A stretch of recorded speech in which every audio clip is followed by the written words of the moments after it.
Hey, what is going on YouTube? Welcome back to the channel. If you're new to the channel or you do not know who I am, my name is Jacob and this is Vintage by Jacob. Now, I am a full-time online reseller of vintage and basically any type of clothing I can get my hands on and resell online.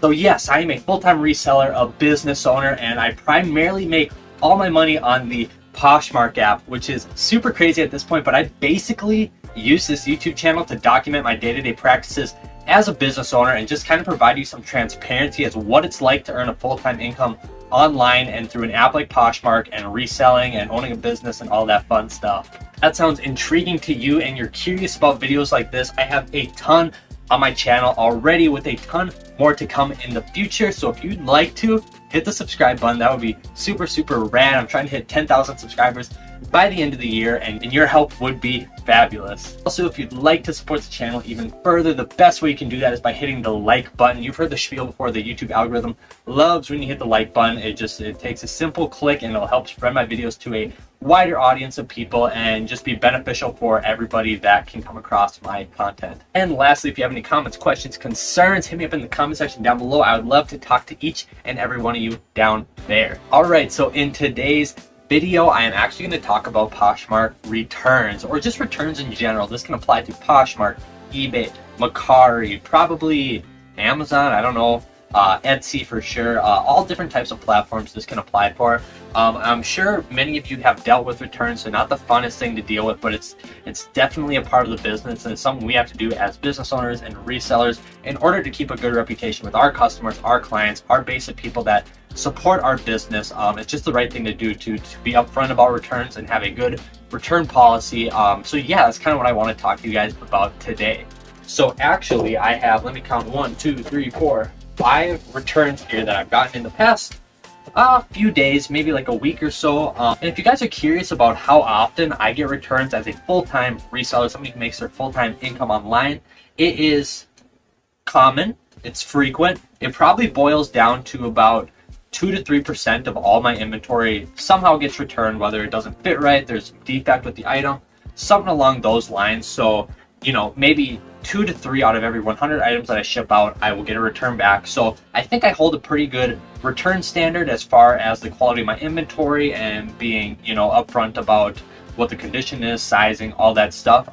So yeah, that's kind of right where my returns sit, is about that 2 to 3% range. But yeah, I think what I'm going to do for you guys is actually unbox some of these items, explain to you why they're a return, what I'm going to do as a reseller, how I handle returns in general. So I think it's just going to kind of be a, you know, kind of just a unboxing, chatting type of video. So if you want to pick up on some nuggets of information, hopefully I can help teach you guys something in this video on how to handle returns better, how to maximize the price of an item once you put it back on the resale market, stuff like that, because there's a lot of good information you can learn from after dealing with returns for quite a long time. So let's get into it. All right, so I actually do not quite remember. I remember some of these, but I do not remember all of them, so they're kind of going to be a surprise to me.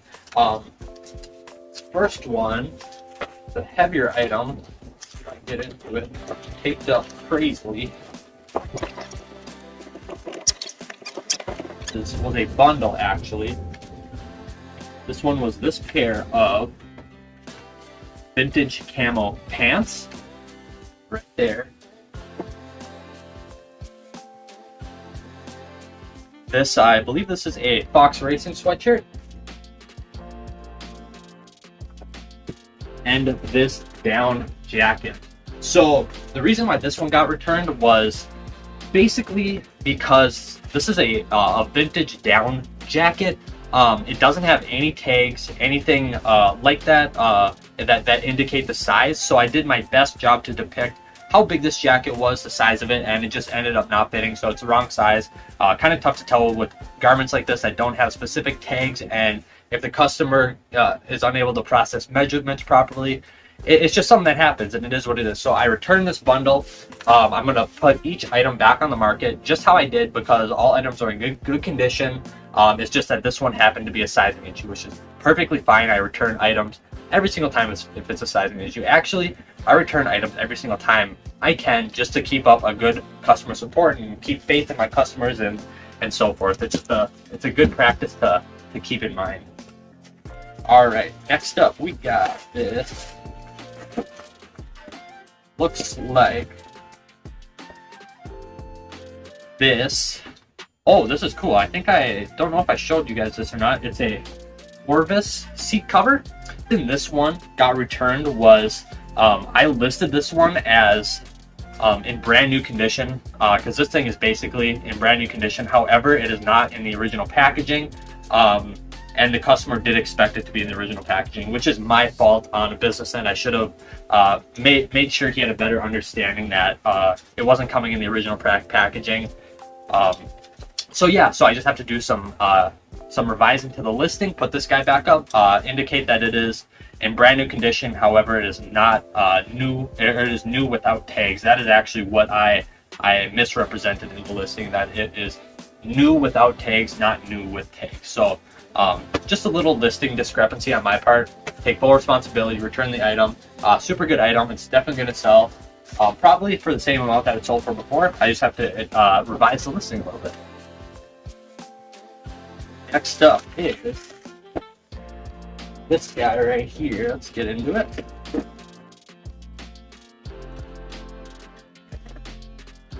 It's another one that's taped up really good. Okay. This guy out. So this is a Field and Stream Camois flannel shirt. The reason that this one got returned, it was just too big for the customer. I think this one was a large, but it's a massive size, which perfectly fine. These things sell super well. Just a simple relist. Should be able to sell it for the same price, same amount of time, all that stuff. So definitely not mad about returning it. Moving along, we have another package. Let's see what we got here. Okay, I'm not going to reuse it.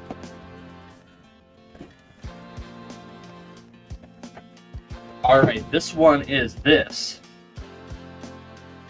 vintage wool snowflake sweater. This one got returned because it has a little bit more, and I noted this in the listing, that it had some discoloration on the snowflakes, but it was just a little bit more than what they had expected, which is completely fine. I'm just going to do a better job of listing it again, that it has some discoloration on the snowflakes, which is, you know, it's just part of the business. Like I said, you got to be responsible for your actions, so return that one, no problem. I'm just going to make a better note of that when I relist this item, that the discoloration is prominent, and that's what they should expect when they buy it. So no issue. Definitely a really cool sweater though. If you're somebody who is good with removing stains, definitely an awesome sweater. All right, moving along.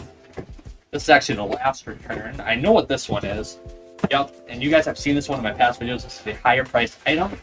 This is this Weatherby wool jacket. This one just got returned because it was too small for the customer. Completely understand. These are expensive jackets, over $100. So if it doesn't fit, that's just, you know, that's not fun if you're putting $100 into something that doesn't fit. So I returned the jacket, no problems. Gonna relist it. Hopefully the next customer that it goes to, it fits good and there's no issues there. And I fully expect to sell it for the same amount of price I sold it for. I mean, these are super sought after pieces. So yeah, it is what it is. Like I said, you got to take full responsibility, take all the returns you can. It's just going to help your business in the long run with your reputation, with and even just learning how to list items better. Like, there is so much valuable information you can take from taking returns.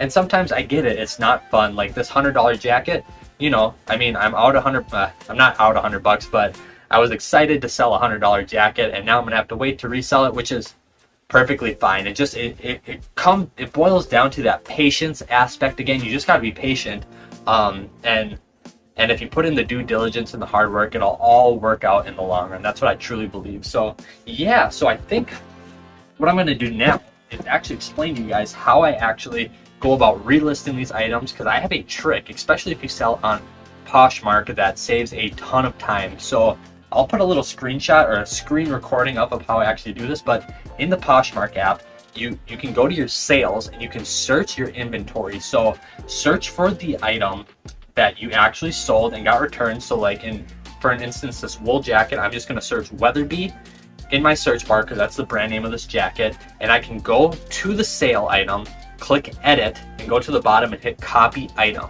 And once you hit copy item, it brings up a brand new listing and exactly how you had it before. So if you need to make some changes to the description, add different measurements, different things you need to put in the description, you can go for it. If it's the same exact item that you're posting, you don't need to make any changes. Let's say it's just the customer returned it because of size, no issues. You just hit post and you're done. It relisted. It literally takes like 10 seconds, and it's a super valuable trick to learn because you can process like this batch of returns. I can process all these, get them relisted in a matter of minutes. So super beneficial, especially if you're using the Poshmark app. I assume other places like eBay and mercari and stuff, they have similar features. You just might have to go through your sales page and figure out something that's just as efficient as that. So yes, so there you go. I hope you guys learned something today with how I process returns, what to do, kind of tips and tricks on how to make a more fluid process about how you process returns. So yeah,